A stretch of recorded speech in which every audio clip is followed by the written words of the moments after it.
Last week, Christine Hummel gave us something I want to name before we go any further.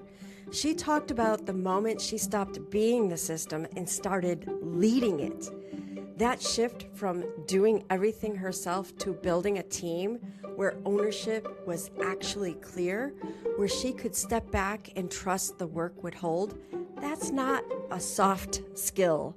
That's a structural decision, and it's one of the hardest ones high performers ever make. Because here's what most people don't say out loud. The reason you become the system in the first place wasn't weakness, it was capacity. You could see what needed doing, you could hold it, so you did it. And nobody stopped you. Today, we're going to take a look at what happens when nobody stops you from the legal and organizational cultural side. Because what feels like dedication on the inside has a cost on the outside. A financial cost, a legal cost, a cultural cost that most organizations don't even see coming until it's too late. My guest today is Natalie Holder. She's an employment lawyer, a researcher, and the author of Exclusion. And she studies the moment the organization breaks its promise to the person who gave everything and what that actually means legally, culturally, and structurally. Here's what I want you to listen for today. The earliest signals, the ones that show up long before anyone calls it burnout. Because by the time someone uses that word, the fracture has been there for a while. Let's get into it.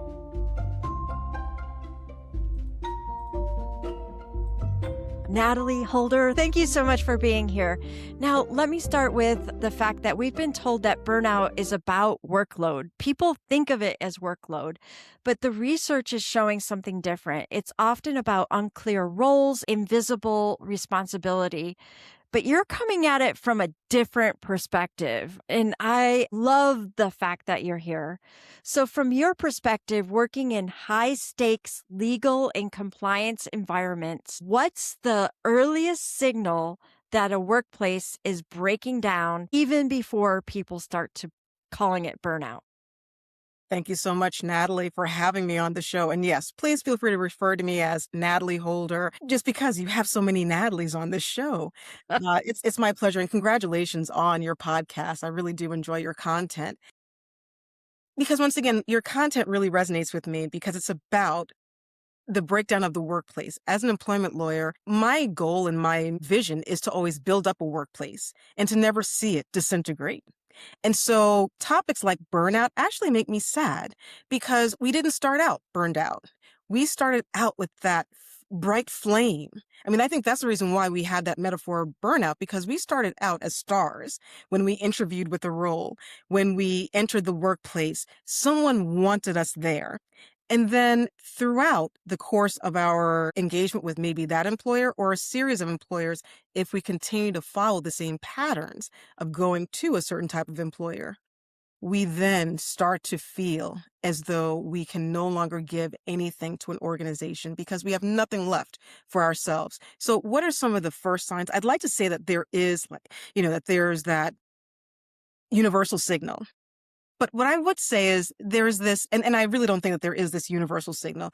I think it's a matter of a number of different signals. And it's a question of how and when does the individual pick up on it? It's really oftentimes grounded in inequities.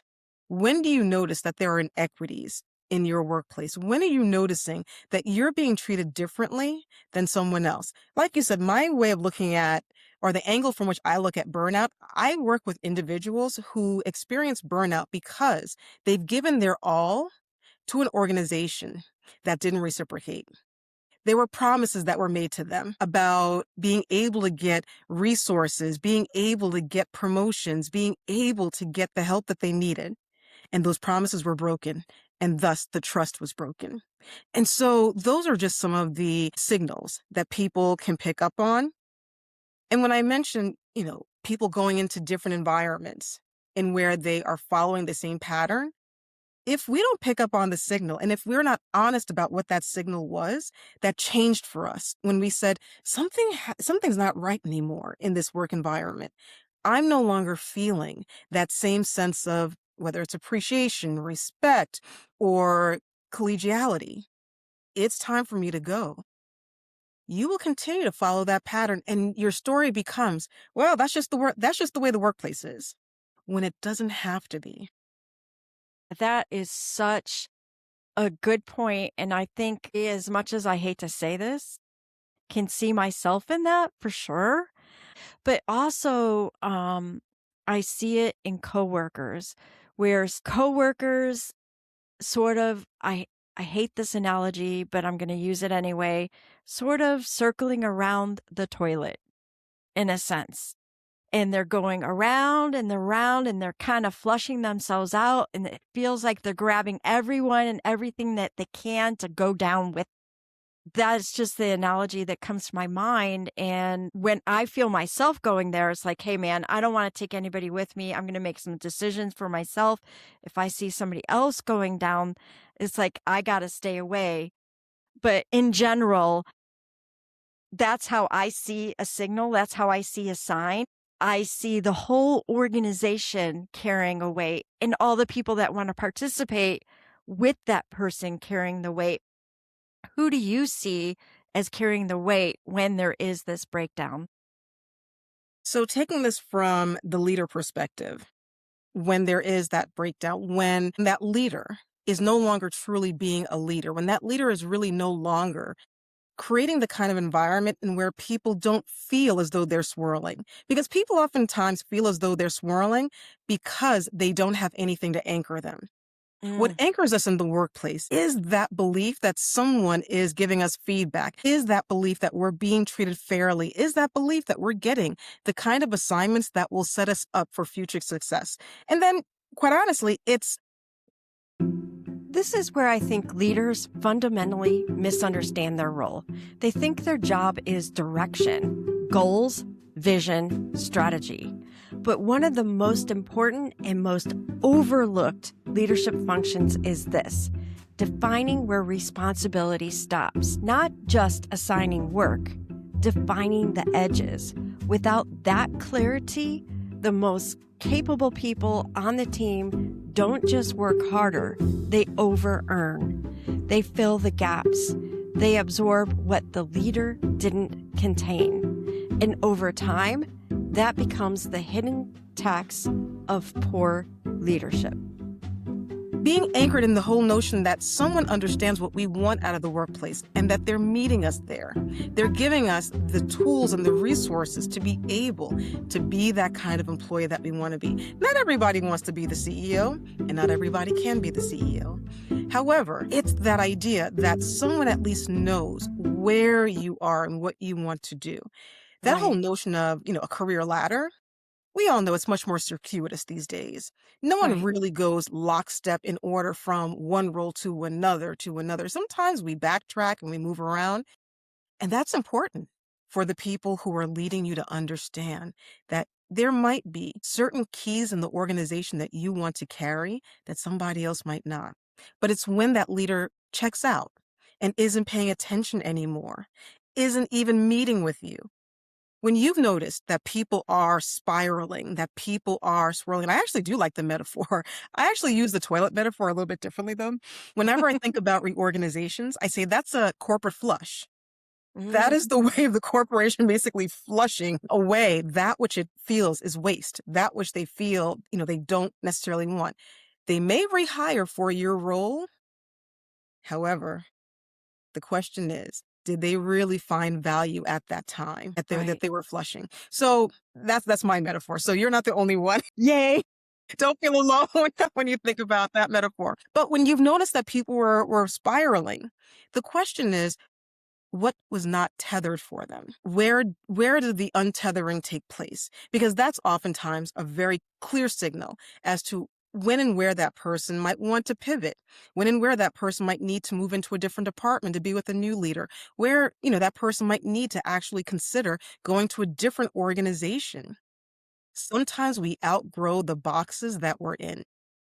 Yeah. And it is kind of important for us to see that system. When you're thinking about a broken system, I don't know if you've seen this, but the most capable people, they tend to compensate for the broken system.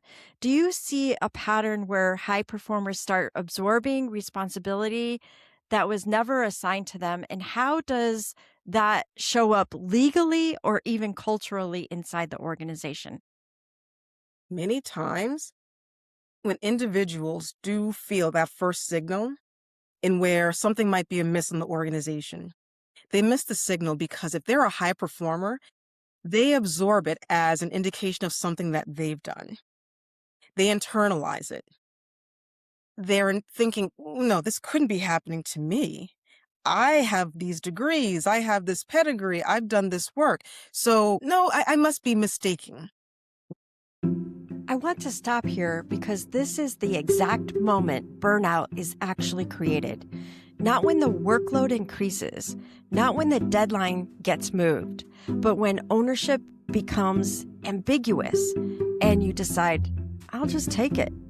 That decision feels like leadership. It feels like initiative. It feels like being the person who shows up.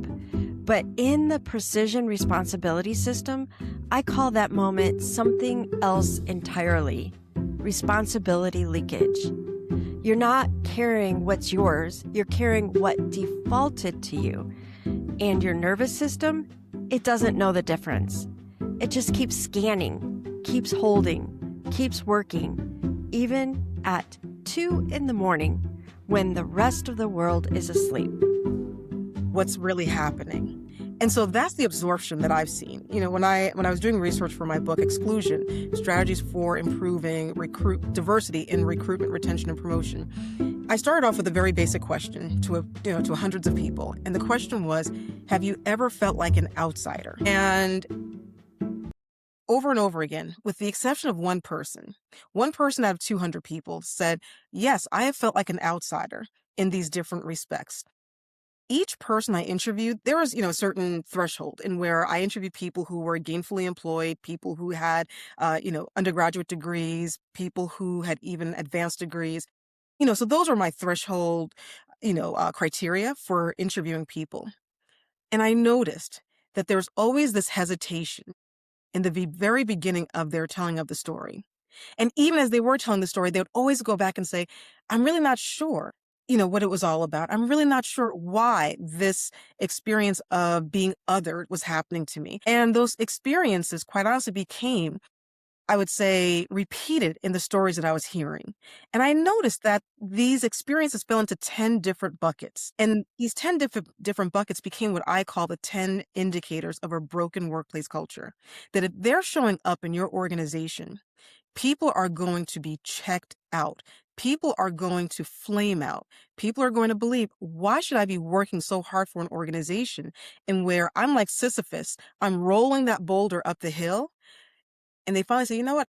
I'm not going to allow this boulder to roll back down. I'm not going to roll it back up. I'm just going to let it squash me. I'm just going to, retire in place is what I often, call it sometimes. That's what burnout can look like when people do feel as though indicators like the lack of informal mentoring.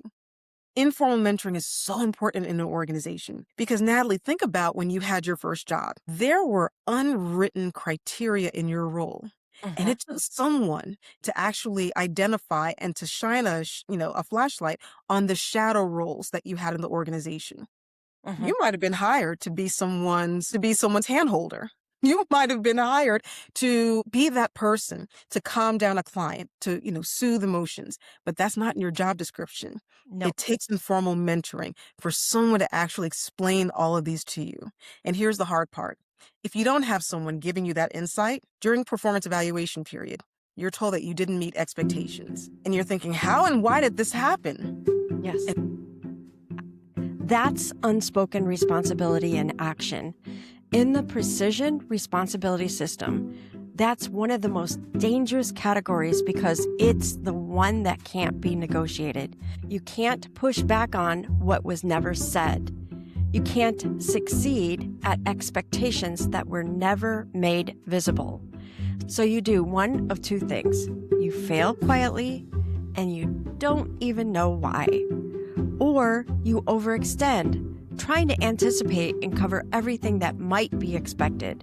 Neither of those are sustainable, and both of them feel like a personal failure when they're actually a system failure.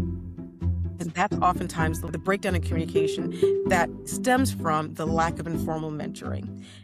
And of course, there are 9 other indicators, but I'll stop there.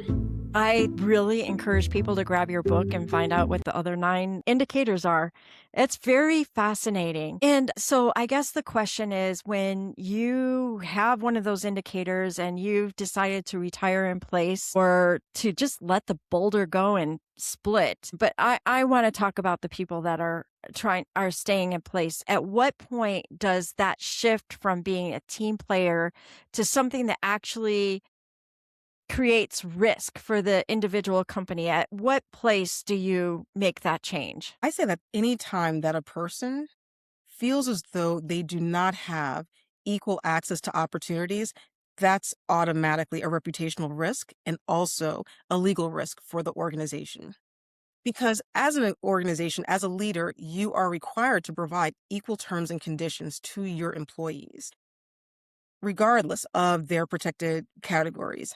And oftentimes, when people do encounter these top 10 indicators of a broken workplace culture, it sometimes actually correlates to some level of difference that they're bringing to the workplace. They may be the first Asian person to be on a team. They may be the first woman to be in a certain department. And so that right there creates a very noisy situation for an employer, in where, to keep things quiet, I highly recommend you start investing the time in making sure that all of your employees have the same kind of resources that they each need in order to do a better job. And, Natalie, it's difficult, right? Because you're busy trying to take care of your job. You're busy trying to block and tackle. And then to actually being that person who's giving feedback to other people, it becomes difficult. But I always tell people, don't move into a role of leadership if you're not ready to actually lead. Leaders who haven't led, like leaders who haven't created new leaders, haven't led. I'm a big believer in that. That's a saying from, this wonderful guru, and I can't think of his name right now. But the whole idea that as a leader, if you haven't created a new leader, you really haven't led.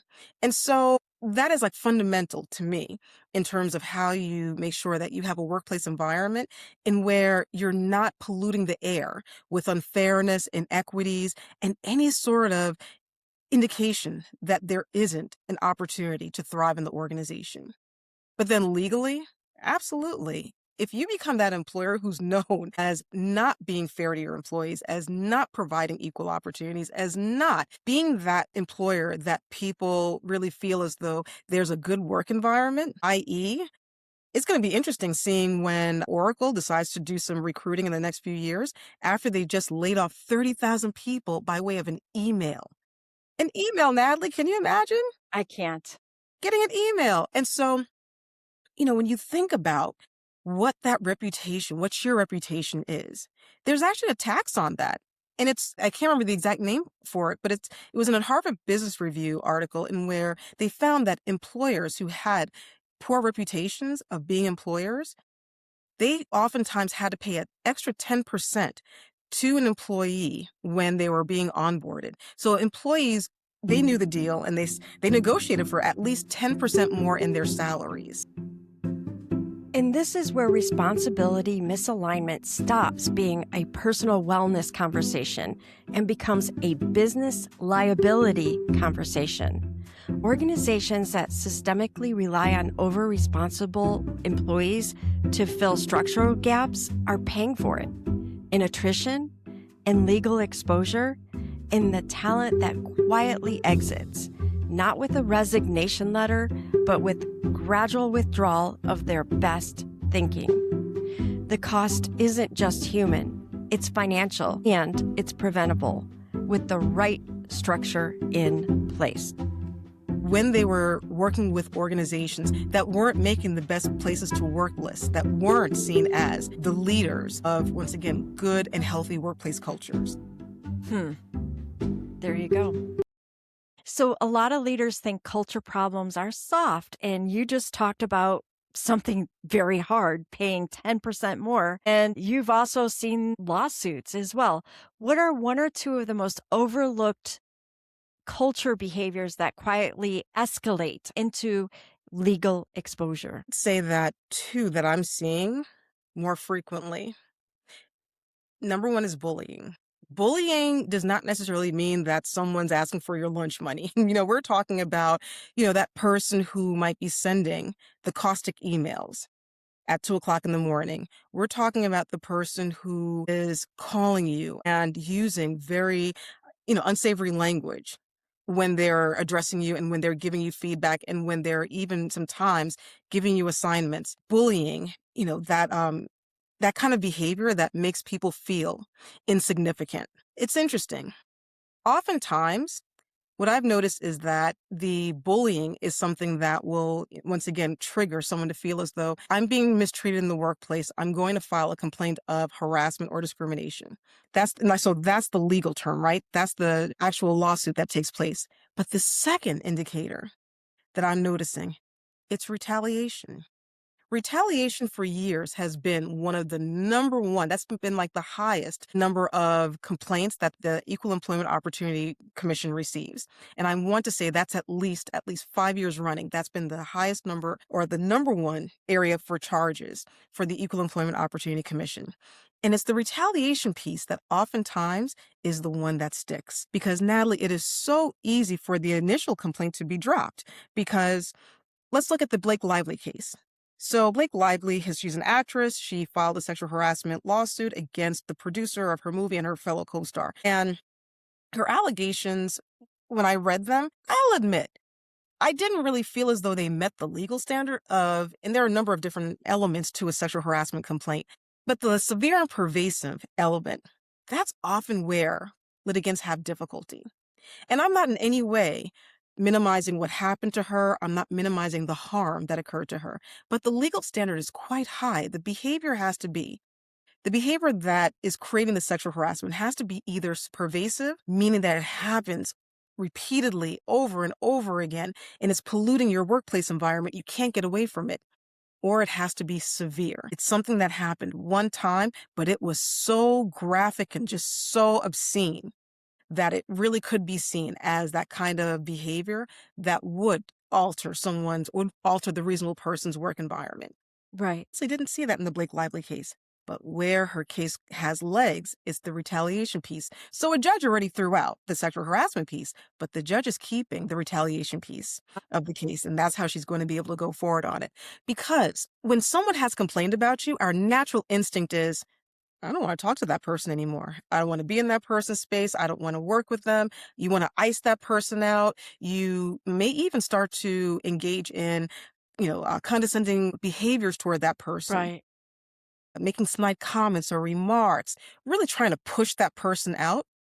But those comments, the behaviors that would make a person want to leave, that's retaliation.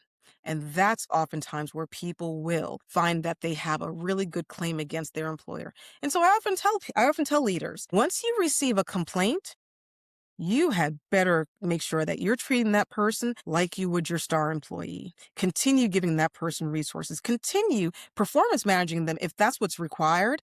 However, do not mistreat that person because all you're doing is adding evidence to their claim.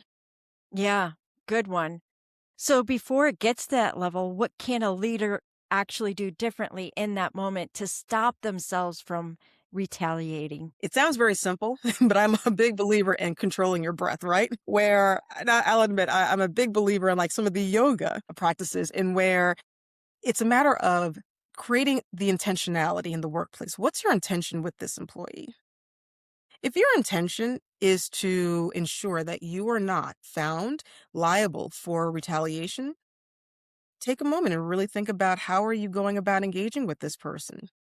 Are you canceling meetings on this person? Are you subjecting this person to adverse conditions? In other words, have you changed their work assignments? Have you changed the hours that they're working?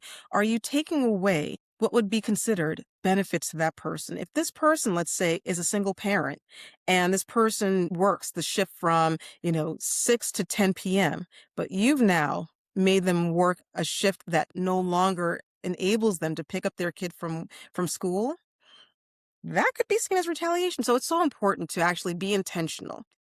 And I'm a big believer in take a deep breath before you sometimes engage with that person. Right. And this is a tip I'll admit I learned from another colleague, in where he says, listen to your breath. Because if you can actually hear your breath, it means that you're breathing and you're taking that moment, right? And so it sounds very simple, but so many times we just barrel through. And that's where we fall into issues. Yeah. So, one of the things you also talk about is my side bias. And what's fascinating is it doesn't just affect perception, it affects who gets trusted, promoted, and who gets overloaded. How does bias influence who gets given more responsibility and who gets protected from it? I'm a believer in the neurological science that says that if you have a brain, you have biases. Our biases are nothing but shortcuts for us being able to identify threats, identify pleasure points. That's all our biases do. They are shortcuts for us being able to navigate this world. And so if someone reminds us of ourselves when we were young, if someone reminds us of our son or daughter, what do you think is going to happen with that You're going to relationship in the love them workplace? as long as you love your son or daughter. Right? But there's something that's going to actually ingratiate you toward that person, right? There's going to be Yeah. something in where you feel that sense of commonality. And when you do engage in that my side bias, that whole idea of I actually, I resonate with you, that can be a good thing for that employee. But understand that the people who don't remind you of your son, your daughter, they're watching. And they're watching how they're being treated and they're taking notes. And that impacts whether they're going to feel as though they really could and should be working late nights for you, whether they should be working on the weekends for you, whether they should be giving their all to the next project and making you look good for your boss, or if they're basically checked out and thinking about creating opportunities elsewhere. Yeah. Gotcha. Now, if someone realizes that they're caring more than they should, in the relationship or at the work, and they're not getting reciprocated with really cool projects or even the attention or the mentorship they should get, what's the first move they can make without putting themselves at risk? You've got to read the room and understand what kind of environment you're in. But I'm always a big believer in you have to give the opportunity. You have to give that leader the opportunity to say no. So a lot of times people will say, I just know I'm not going to get support from that person, so I'm not going to ask for anything, or oh, I just know that it's a lost case. I'll admit, I enjoy working with people who are done, disgusted over nonsense endured. Those are the people who say, I'm going to actually speak to this person and tell them what I'm interested in. This is the person who says, I'm not going to just resolve that all is lost. I'm going to make the effort and see if I can walk forward, if I can actually be the owner of my destiny and talk to my leader and express to them what I'm interested in. Maybe there might be some misunderstandings. Maybe my leader hasn't heard enough from me.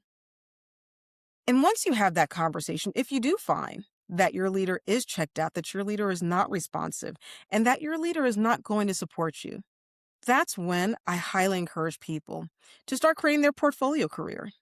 Your portfolio career is a career in where, yes, you're building visibility within your own organization, but it's also where you're, developing skills and talents and credibility and credentials that give you external visibility as well. So it's where you start joining different associations and you Mhm. start becoming known in those professional circles. That's where you might also, look at different leadership opportunities with different associations and organizations where once again, you can be seen as the kind of contributor that you want to be. And then that at least gives you some new leverage as to where else could you get the kind of fulfillment that you're not finding in your current environment. And yes, you're working harder, but you're working in a direction that fuels you. And so you'll get energy from that. Absolutely. I mean, I think that when we're working within our purpose, that's when we're actually much more energized. That's where we're able to actually say, okay, this is something in where I can really see the return on my investment. And I think at the end of the day, that's really what most of us want to see. We want to see that what I'm putting into the organization is what I'm getting out. Natalie, she was inherited by someone who was 11 years old when she was graduating college. He's now her boss. And he was very straight with her and said, I just don't see you as a fit for my team. I'll keep you, but I just don't see you as a fit. And he has repeatedly given other people, stretch assignments, the high profile assignments that get them the exposure to the board. Meanwhile, she's just doing the grunt work. And she has resolved that this is just the way it is. I don't play golf. I'm never going to be invited to the golf course with them. And, I'm just biding my time and, looking to go elsewhere. And I thought to myself, you're not owning, quite honestly, you're not harnessing your career. You're basically allowing this situation to happen. You're not holding the reins.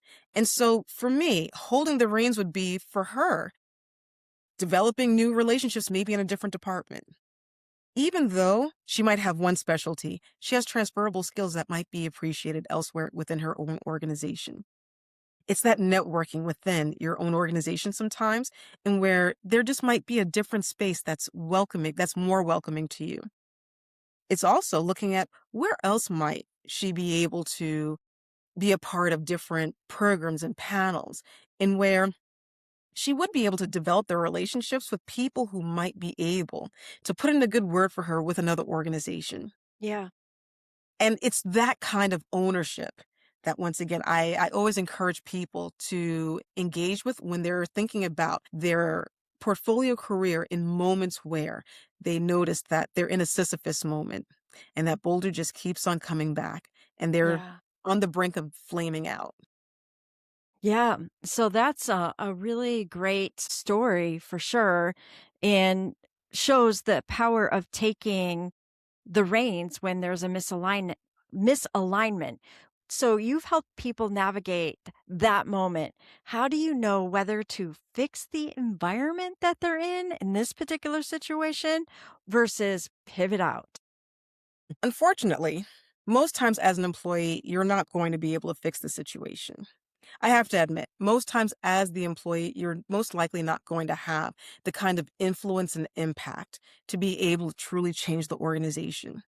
Organizations exist to reproduce themselves, and it's whatever culture that they have determined works well for them. Sadly, sometimes it does take, something external like a lawsuit, a complaint, or, a charge from a regulatory agency that will shake things up. However, it is very difficult. And I'm not going to say an employee can't do it, but I'm saying it's very difficult for an individual contributor to be able to create massive culture change. And we've seen this happen. Organizations will have, culture climate surveys. The entire organization will spend their time filling out 20-minute surveys and the data will be collected. Money has been spent on this initiative. There's a whole rollout. And what happens to the data? It's sitting on somebody's shelf. See my shelves in the back? It's sitting on a shelf like that, right? Yeah. And so it really has to be a matter of there being some sort of real interest in the organization saying, we do need to change. We do need to do something with this. Because even when they have culture climate surveys, which are rich with data, some organizations don't do anything with the data. Right. However, you asked a great question that also looks at the employee perspective. As the individual, contributor, as the employee, if you do notice that, yes, this is an environment that's not serving me anymore, that's where I do believe that you have the ability to consider what would a pivot look like? What do I want in that next career? But it's also taking stock of what have I just experienced?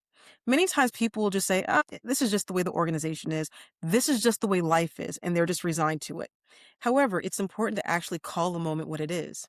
And it's workplace trauma. Hmm. You've had an event that has severely impacted your self-esteem and sense of self-worth, and it was a negative experience.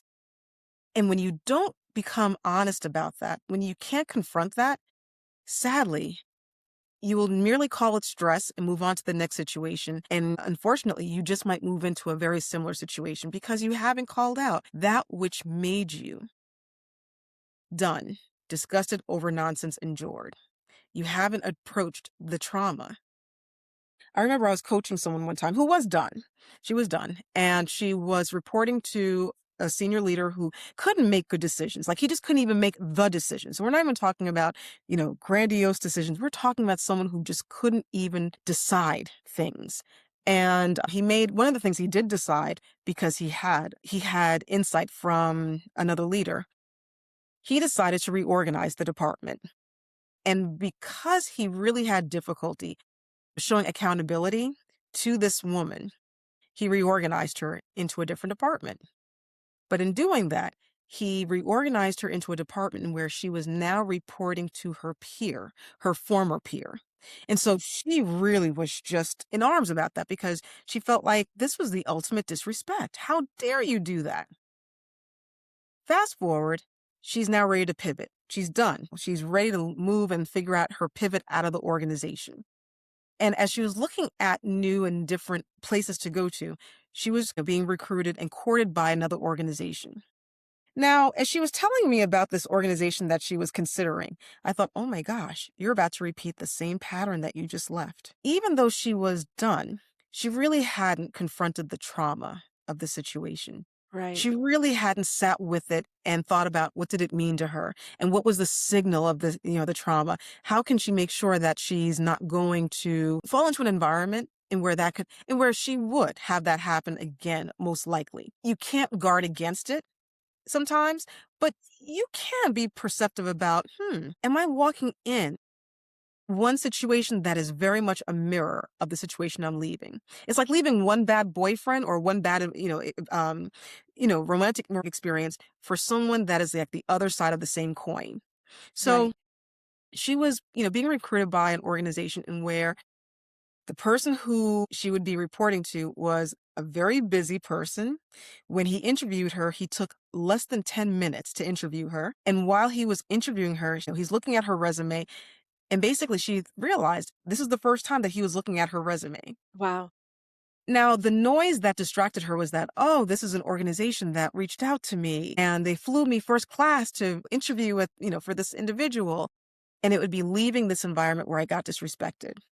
As a coach, I can't tell you what to do because we only progress at the rate of our own self-interest. People can tell me all day how to lose weight, but until I'm really interested in losing weight, I'm never going to progress at it. So my job is, as a coach, to ask questions, to ask the questions that lead you to your own self-transformation. And in asking her questions, I immediately asked, what about this new situation is so different from your other situation? Hmm. What are the similarities and what are the differences? And I started asking a thematic stream of questions like that. And she didn't take the job and she wound up staying in the organization and getting the most she could get out of that organization. She started creating her own portfolio career in that organization Mm. because she had the tools, the resources, and the relationships. Right. But a pivot doesn't necessarily mean that you've left the organization. The pivot might also just be in your perspective of the organization. It just might mean, you know what? In addition to giving 100% to this organization, I'm also investing in myself. So her new projects all had some sort of external visibility to it. Uh, I think that's a beautiful pivot in the sense because it goes back to the name of my podcast, Unsealing. It's like unsealing yourself, taking the ceiling off your top.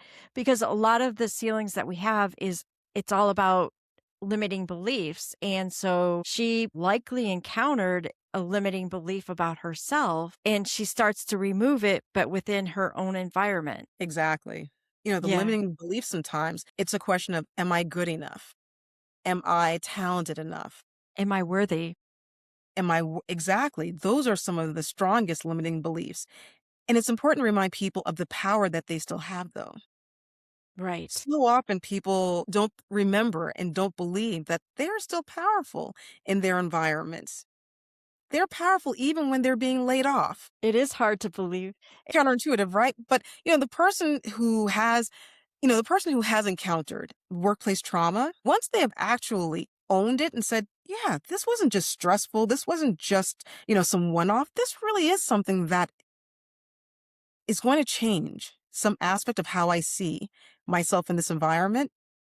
that's where the power begins. That's where that light that was flickering now starts to glow and starts to burn. Beautiful. I think that's a beautiful place for us to leave it. Is there anything you'd like to add?